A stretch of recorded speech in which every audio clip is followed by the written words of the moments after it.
Hi everyone, my name is Lane Cullums, and today I'll be presenting my research titled Breakfast Consumption and Energy Balance in Active Adult Males. So we all know that obesity and diabetes are very big issues in the United States today. Diet and exercise can actually be manipulated to help treat these diseases. And several studies have looked into fasting and exercising and its potential benefits on creating a negative energy expenditure, as well as consuming protein prior to exercise and its potential benefits on creating a negative caloric balance. So, although there have been a lot of research conducted on different breakfast compositions and their effects, especially in the short term, not much research has been done actually comparing protein, carbohydrate, or fasting through breakfast with exercise and its 24-hour effects on creating a negative energy balance or not. And therefore, we wanted to investigate this topic more to better understand its applicability to clinical use in treating obesity and diabetes.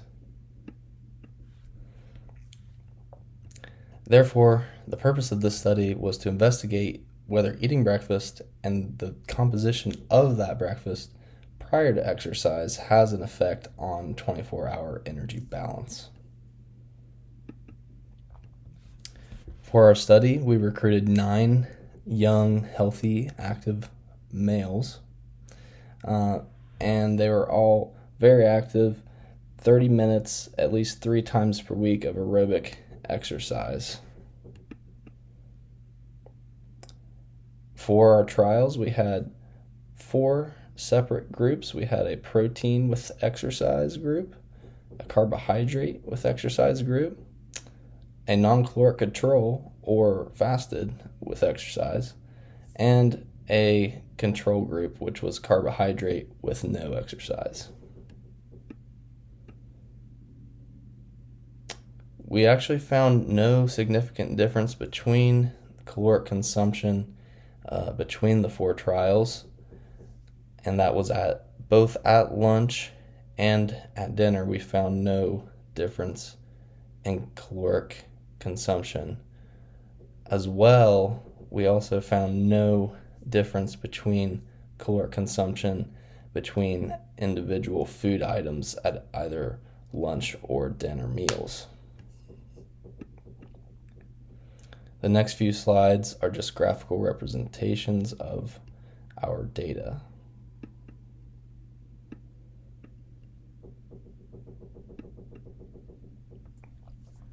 So, although a lot of research has shown benefits of these different interventions, such as fasting and protein breakfast, our study actually found no significant difference between either of the two or carbohydrate.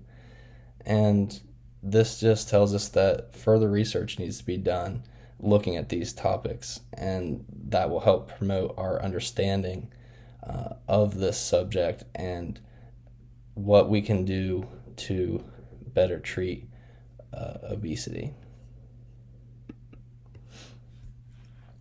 So, one of the major limitations of the study was that a lot of our participants were very fit and health conscious, and that may have affected how much they ate at different meals, really regardless of whether they were necessarily satiated or not.